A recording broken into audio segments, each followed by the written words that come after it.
সবাইকে স্বাগতম আমাদের মেশিন লার্নিং টিউটোরিয়ালে লেকচার 3-তে। তো এই লেকচারে আমরা যেটা দেখব সেটা হচ্ছে আমাদের ওভারফিটিং, যেটা আমাদের লিনিয়ার রিগ্রেশনের অন্যতম একটা বড় লিমিটেশন, এবং তারপর আমরা পারফরমেন্স মেট্রিক সম্পর্কে কিছু আলোচনা করব। তো শুরুতে আমরা যেটা আসি সেটা হচ্ছে যে আমাদের যে লিনিয়ার রিগ্রেশন আমরা বলছিলাম যে এটা খুবই একটা সিম্পলেস্ট মেথড অফ আমার মেশিন লার্নিং। তো এটার মধ্যে সবচেয়ে বড় আমাদের লিমিটেশন যেটা সেটা হচ্ছে আমাদের ওভারফিটিং। ঠিক আছে, তাহলে আমাদের লিনিয়ার রিগ্রেশনের একটা প্রবলেম যেটা হচ্ছে আমাদের ওভারফিটিং, এইটা নিয়ে আমরা ডিসকাস করবো আজকে। তো ওভারফিটিং জিনিসটা কি? আমরা জেনারেলি সাধারণত যদি বলে থাকি যে আমাদের কিছু ডেটা, আমরা শুরু থেকে বলছি যে কিছু ডেটা দিয়ে আমরা যেটা করি, একটা মেশিন লার্নিং মডেলকে আমরা ফার্স্টে ট্রেন করি। জেনারেলি আমাদের ট্রেনিং একটা ডেটা থাকে, ট্রেনিংটা মোটামুটি 80% ডেটা দিয়ে জেনারেলি করা হয়, কম বেশি হতে পারে। এরপর আমরা কিছু ডেটা দিয়ে সেটাকে টেস্টিং করি, সেটা মোরালেস 20% হইতে পারে। এটা আমাদের যেগুলা অবজার্ভ ডেটা বা জানা ডেটা, যেটার জন্য আমি এক্স জানবো এবং করেসপন্ডিং যে ওয়াই, এই জিনিসটা আমরা জানবো। এরপর আমরা কি করি যে আননোন কোনো একটা এক্স ভ্যালুর জন্য, আননোন কোনো একটা এক্স ভ্যালুর জন্য আমরা ওয়াই এর ভ্যালুটা কত হবে এইটা আমরা তখন জানতে চাই। এটা আমাদের কখন করবে? এটা এটা হচ্ছে আমাদের সেই প্রেডিকশন, যখন আমাদের মডেলটা সম্পূর্ণ তৈরি হয়ে যাবে, যখন আমাদের হচ্ছে ট্রেনিং এবং টেস্টিং দুইটা আমরা করে এই কাজটা সম্পূর্ণ হবে, তখন আমরা, যখন আমার মডেলটা রেডি, তখন আমরা এই মডেলকে ফার্দার, মানে ফিউচার সিনারিও হোক বা নতুন সিনারিও হোক, এইটার জন্য আমি তখন প্রেডিকশন করবো। তো এই যে আমার টেস্টিং বা ট্রেনিং যে কাজগুলো করব, তো সেই ক্ষেত্রে আমার যদি এরকম হয় যে আমার মডেলে খুব কম পরিমাণ ডেটা দিয়ে আমি টেস্টিং ট্রেনিং করলাম, তো সেই ক্ষেত্রে আমার এই ওভারফিটিং ইস্যুটা আসতে পারে। ওভারফিটিং জিনিসটা কি? অনেকটা এরকম সহজভাবে বললে, ঠিক আছে, আমি জাস্ট দুইটা মডেল দিয়েই আমি কি করব, টেস্টিং এবং ট্রেনিং করব, এবং তারপর আমি কথার কথা প্রেডিকশন করব। এখন আমি জাস্ট যদি দুইটা পয়েন্ট নেই, আমার এটা হচ্ছে এক্স অ্যাক্সিস, এটা হচ্ছে ওয়াই অ্যাক্সিস। তো দুইটা পয়েন্ট যদি নেই, বললাম এটা একটা পয়েন্ট, আমার এইটা একটা পয়েন্ট, এই দুইটা পয়েন্ট নিয়ে আমাদের বেসফিট লাইন কোনটা হবে? একটাই বেসফিট লাইন আঁকানো যাবে, এবং বেসফিট লাইনটা দুইটাই আমার পয়েন্টের উপর দিয়ে যাবে। তো সেটা যদি যেয়ে থাকে, তাহলে আমার দেখা যাচ্ছে যে এখানে আমার কি ইরোডটা আসবে জিরো, এখানেও আমাদের ইরোডটা আসবে জিরো।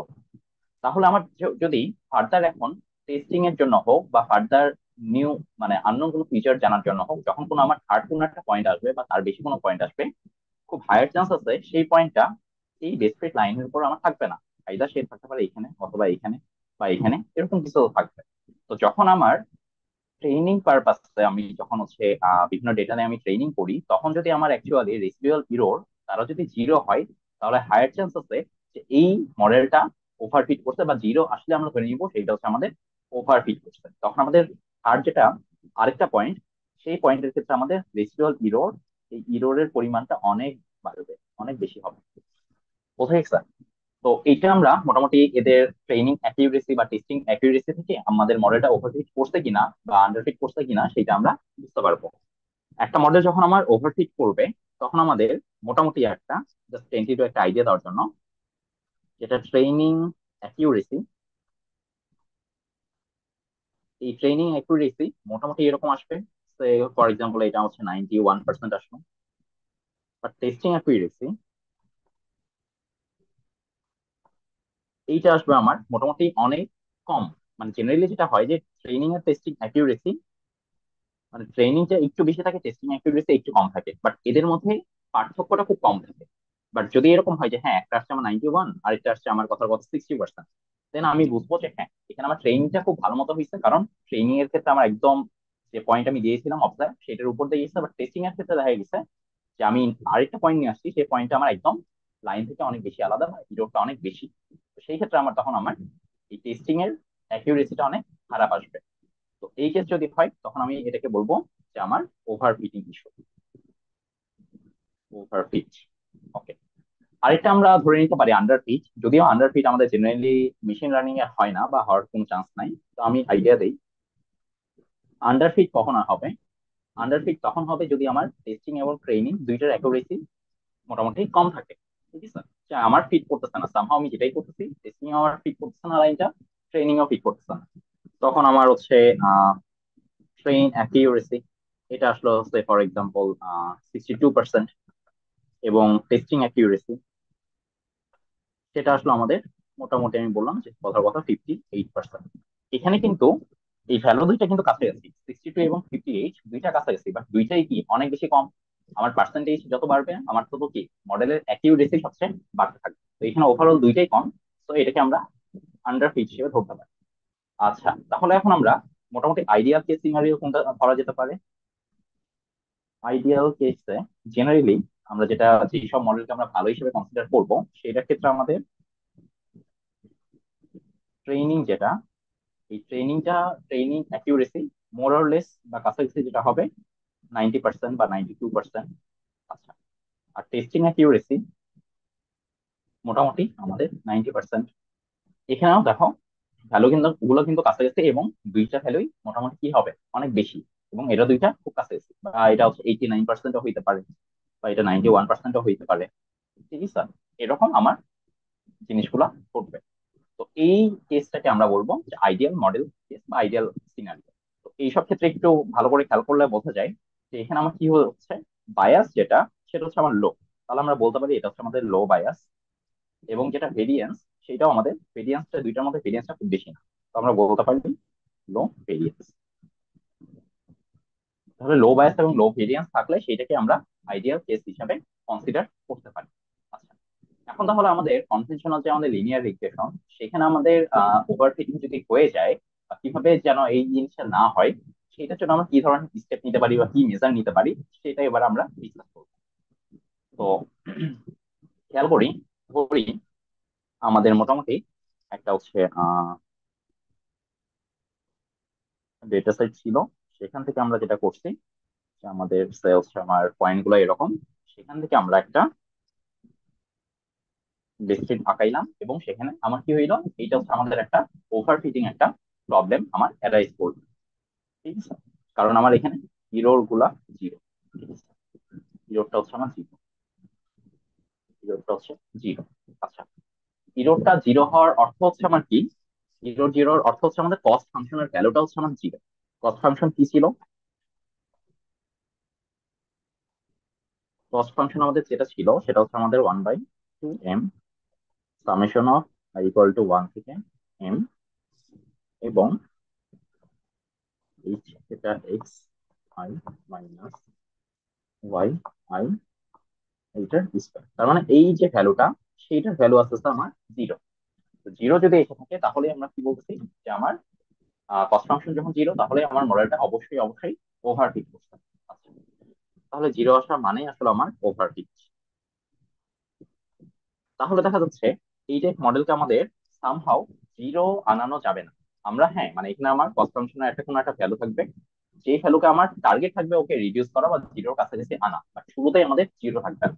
শুরুতেই আমাদের যদি জিরো থাকে তাহলে সেটাকে আমরা ওভারফিট হিসেবে কনসিডার করবো, এবং ওভারফিট হইলে আমাদের মডেলের পারফরমেন্স অনেক বেশি ড্রপ করবে। তাহলে আমরা যেটা করতে পারি সেটা হচ্ছে যে আমরা কস্ট ফাংশনকে একটু জাস্ট মডিফাই করতে পারি। কিরকম মডিফাই করতে পারি, যে আমরা এবার কস্ট ফাংশনকে লিখলাম, কস্ট ফাংশনকে আমরা লিখতে পারি সে হচ্ছে আমার শুরুর দিকে আরেকগুলা দিলাম না, যেহেতু আমার জিরোই আসতেছে।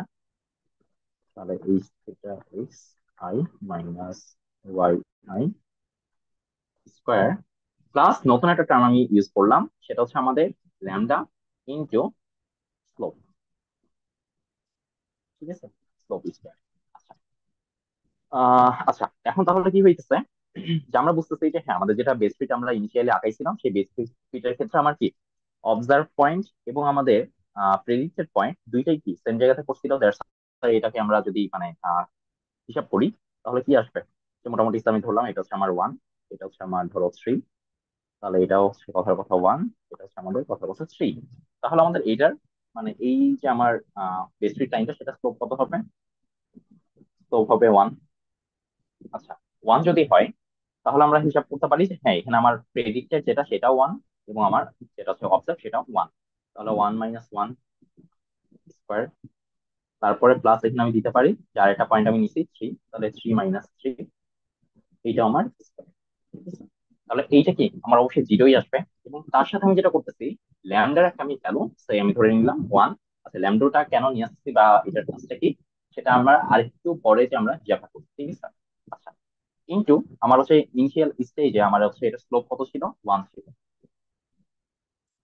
তাহলে দেখো আমার এবার যেটা হবে যে হ্যাঁ, আগের বার যেটা হয়েছিল যে এই টার্মটা আমার জিরো হয়ে যাচ্ছিল, যেন ওভারঅল কস্ট ফাংশনের ভ্যালুটা জিরো ছিল। এবার কিন্তু ওভারঅল কস্ট ফাংশনের ভ্যালুটা আমার জিরো না, ঠিক আছে, ওয়ান। তাহলে এখান থেকে হচ্ছে আসছে, এটা আমার ওয়ান দেওয়া অবশ্য ঠিক হয় নাই, এটা তাহলে অন্য একটা ভ্যালু দেয়, সে হচ্ছে উম,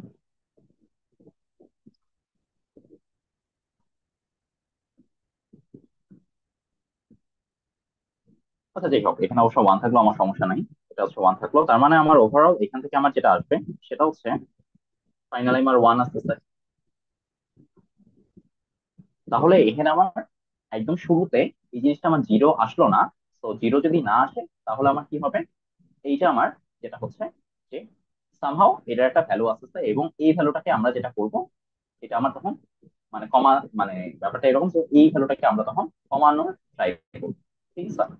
তাহলে হচ্ছে এখান থেকে আমার হচ্ছে এই যে ভ্যালুটা, এই ভ্যালুটা আমার তখন ট্রাই করতে হবে, কেন এই ভ্যালুটা মানে আমরা হচ্ছে কস্ট ফাংশনে যে কাজটা করে থাকি, এই ভ্যালুটা আমরা কমাই দেই, সেইটা এখন আমরা করবো আর কি।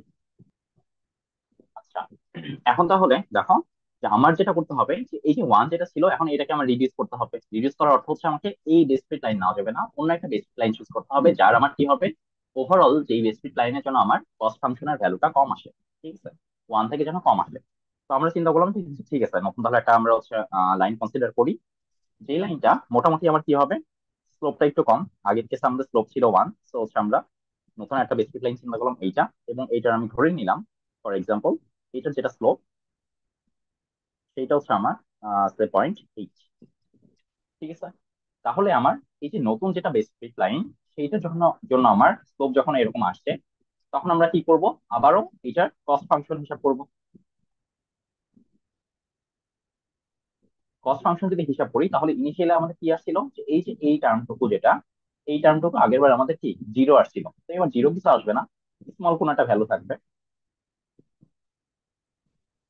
স্মল একটা ভ্যালু থাকলো। এবং প্লাস দিয়ে আমার কি হবে, আমরা যেটা মডিফিকেশন করছিলাম সেই ল্যামডা, ল্যামডার ভ্যালু আমরা ওয়ান ধরে নিছিলাম, কিন্তু এটার স্লোপ স্কোয়ার। তাহলে স্লোপ যদি 0.8 হয়, তাহলে আমরা কি চিন্তা করতে পারি, এটার সাথে আমাদের হচ্ছে জাস্ট 0.8 এর একটা স্কোয়ার।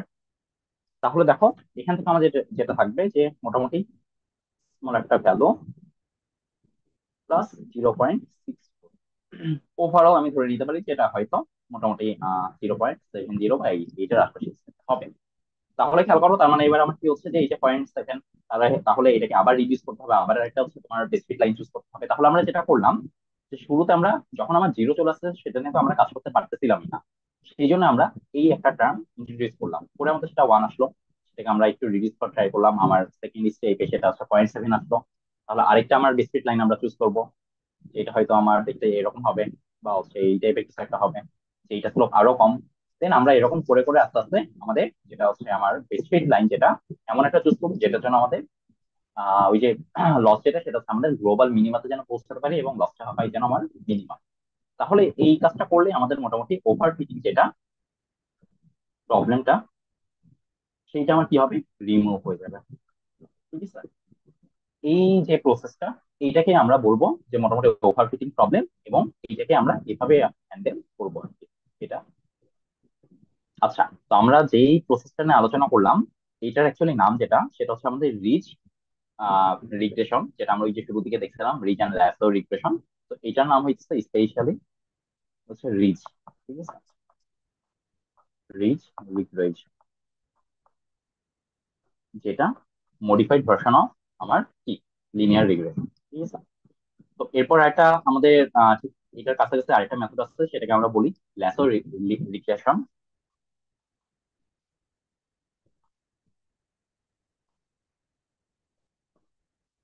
অথবা এটাকে তোমরা মোটামুটি অনেক জায়গাতে L1 রেগুলারাইজেশন এই টার্মেও তোমরা দেখবে, ঠিক আছে? তো এটার ক্ষেত্রে আমাদের ফর্মুলা জাস্ট একটু চেঞ্জ, বেশি চেঞ্জ না, মোটামুটি আগের যেটা কাজ সেইটার মতোই কাজ করে। এইটার ক্ষেত্রে আমার যেটা ফর্মুলা সেটা হয়ে যাবে এই সেটা আগের মতোই, এই পার্টটা স্কোয়ার প্লাস ল্যামডা, কিন্তু আগের বার যেটা হয়েছিল আমাদের স্লোপটা আমরা স্কোয়ার করছিলাম, এবার যেটা করবো স্লোপে শুধু আমরা অ্যাবসলিউট ভ্যালু যেটা মানে পজিটিভ ভ্যালু সেটা আমরা কনসিডার করবো, ঠিক আছে। কনসিডার করে আমাদের যেটা করবো যে হ্যাঁ, মানে এই কাজটা করলে আমাদের কি হচ্ছে, আমাদের প্রিভেন্ট ওভারফিটিং।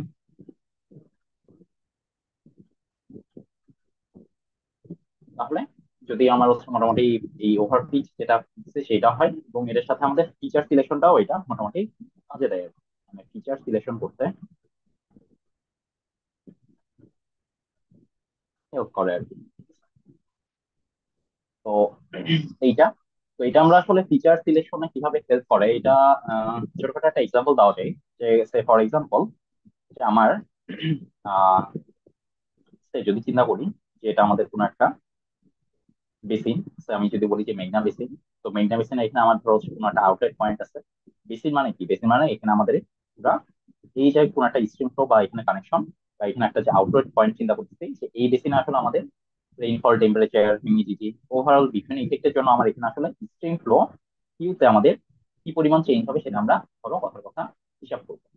তাহলে আমরা ইকুয়েশনটা এরকম লিখতে পারি, কিউ ইকুয়াল টু ধরো কথার কথা আমাদের আহ এটা 1 x 1, তারপর হচ্ছে প্লাস এটা 2 x 2, প্লাস দিলাম হচ্ছে এটা 3 x 3, প্লাস কিছু এখানে এটা নট। এই যে θ1 x1, আমি বললাম যে x1 যেটা হচ্ছে আমাদের কথার কথা হচ্ছে রেইনফলের ভ্যালু,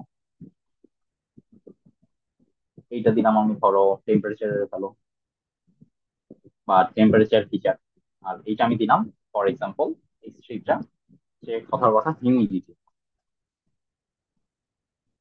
তাহলে এখন এই ল্যাসার রিগ্রেশন যেটা করবে, খুব স্বাভাবিক তুমি দেখতেছো যে কথার কথা তোমার এই যে যেটা ডিসচার্জ বা স্ট্রিম ফ্লো, এইটার মোস্টলি এটার জন্য আমার হচ্ছে যেই কারণগুলো দায়ী সেটা হচ্ছে আমাদের রেইনফল এবং টেম্পারেচার। হিউমিডিটি খুব বেশি এটার জন্য ইফেক্ট ফেলতেছে না। তো সেই ক্ষেত্রে ও যেটা করবে হিউমিডিটির জন্য আমার, দেখো ওইটার সাথে নয় একটা কি কনস্ট্যান্ট গুণ আছে যেটা একটা স্লোপের ভ্যালু, তখন এই ভ্যালুটাকে সে কি করবে, স্মল বানাই দিবে।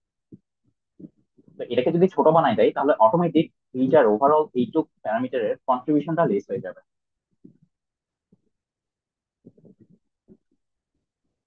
কন্ট্রিবিউশনটা লেস কমে যাবে।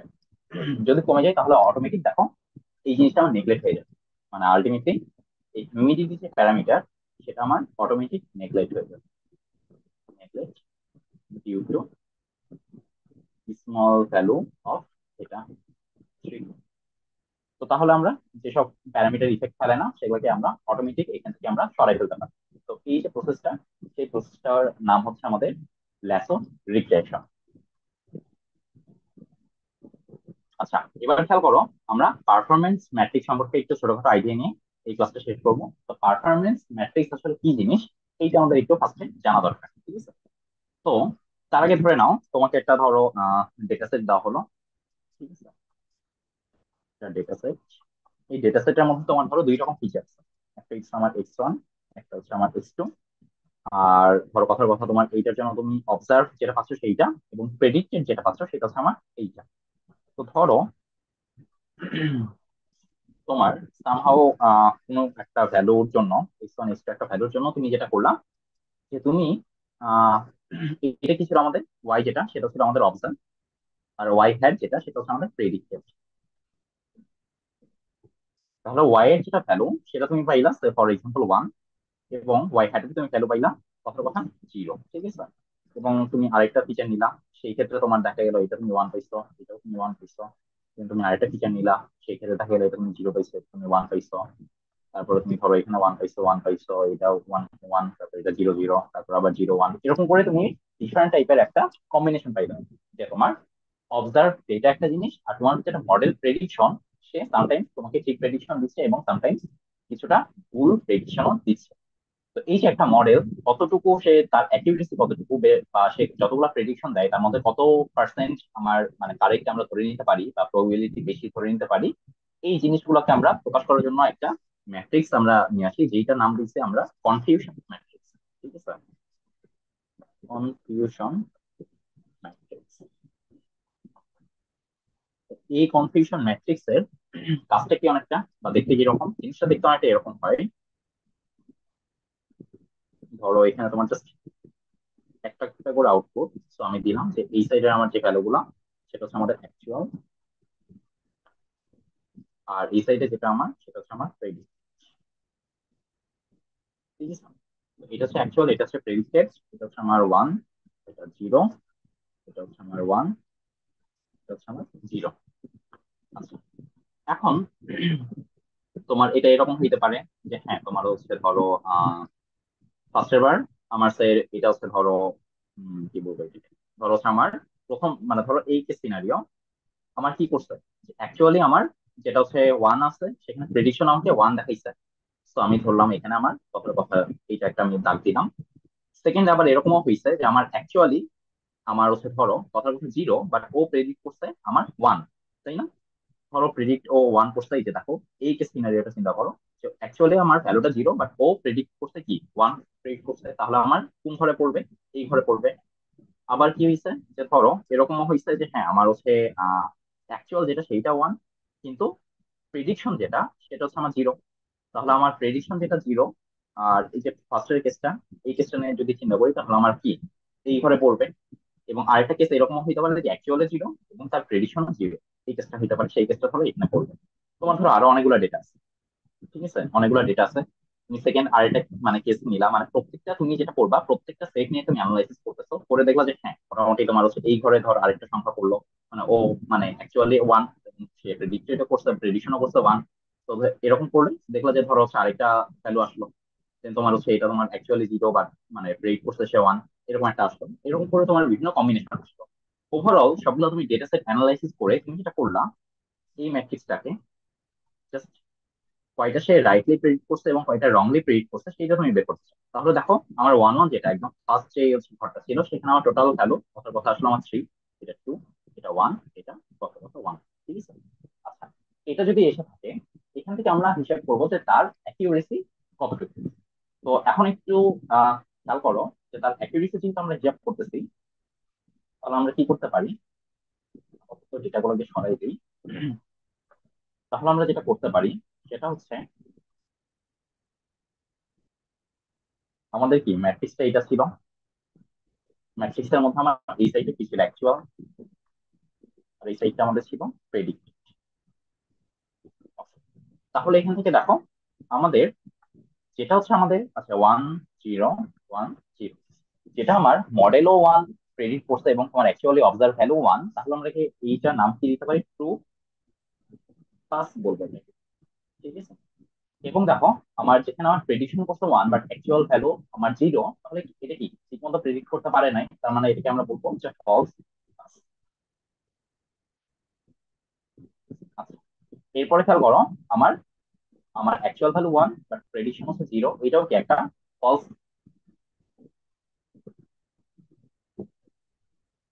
এবং আরেকটা জিনিস দেখো, আমার প্রেডিকশন জিরো এবং অ্যাকচুয়াল ভ্যালু জিরো, এটাও কি এটাও আমার মোটামুটি ট্রু। তাহলে তুমি যদি মোটামুটি অ্যাকিউরেসি এটা তুমি বের করতে চাও, তাহলে এটাকে আমরা ধরে নিতে পারি, ধরো এটাকে সংক্ষেপে নাম দেই যে এটা হচ্ছে আমার টিপি এফটি। আর এটাকে আমি বললাম যে ধরো এটা হচ্ছে নেগেটিভ ফলস নেগেটিভ, এটা হচ্ছে আমার ট্রু নেগেটিভ। ঠিক আছে। তাহলে হচ্ছে আমার এফ এন, এটা হচ্ছে আমার EN। তাহলে এখান থেকে আমার যেটা মোটামুটি আমার অ্যাকিউরেসি যদি বের করতে চাই, এইটার আমার ফর্মুলাটা আমরা লিখতে পারি যে উপরে থাকবে আমার টিপি আর EN, যেই দুটো আমার কারেক্টলি প্রেডিক্ট করছে যে আমার মডেল ওয়ান এবং সে অবজার্ভ ওয়ান, এবং মডেলে আমার মানে অবজার্ভ জিরো এবং প্রেডিকশনও করছে আমার জিরো, এই দুইটা আমার যে ঘর, এই দুইটা হচ্ছে আমার কারেক্ট। আর বাকি যে রেজাল্ট গুলো সেটা হচ্ছে আমার টোটাল রেজাল্ট, চারটা হচ্ছে চারটা মিলে আমার টোটাল রেজাল্ট, এবং চারটার মধ্যে আমার কোন দুইটা ঘর কারেক্টলি মানে রিপ্রেজেন্ট করে, এই দুইটা ঘর যে আমার মডেল এবং অবজার্ভ দুইটাই সেম জিনিস প্রেডিক্ট করছে। তাহলে বাকিগুলো এখানে লিখে দাও, টিপি plus FP plus FN plus. তাহলে এটা যদি হয় তাহলে ধরো আমাদের যেটা কেস ছিল সেটা ক্ষেত্রে আমাদের অ্যাকিউরেসি কত আসবে, তাহলে আমাদের কি উপরে আমার টিপি হলো কি থ্রি এবং টিএন যেটা সেটা হলো হচ্ছে ওয়ান। তাহলে এটা আমাদের থ্রি প্লাস ওয়ান, আর এর থেকে আমাদের যেটা থাকবে ধরো three plus two plus one plus one. তাহলে সবকিছু মিলাই আমার হয়তো থাকবে কথা কথা ফোর বাই সেভেন, যেটা অলমোস্ট কত হবে, মোটামুটি হচ্ছে ফোর বাই সেভেন, তাহলে অলমোস্ট 57%। তাহলে এই মডেলটার অ্যাকুরেসি হচ্ছে আমার কত কত কথা 57। এখন আমরা যদি আরেকটা জিনিস করতে চাই, সেটা হচ্ছে যে আমাদের প্রিসিশন কোনটা, এইটা যদি একটু বুঝতে চাই, তাহলে প্রিসিশনে আমাদের ফর্মুলাটা লিখতে হবে। প্রিসিশন কিছুই না, সেটা হচ্ছে, ধরো এই যে ফর্মুলাটা যদি দিই, তাহলে আমাদের টিপি ডিভাইডেড বাই টিপি প্লাস এফ। টিপিটা আমরা দেখি আমাদের কোনটা টিপি কোনটা এফ। তো খেয়াল করো, আমাদের টিপি কোনটা, জাস্ট এই এই কলামটা, মানে এই ঘরটা, আর নিচে আমার টিপি প্লাস এফপি, মানে টিপি আর এফ। তার মানে এটা আসলে বুঝাইতেছে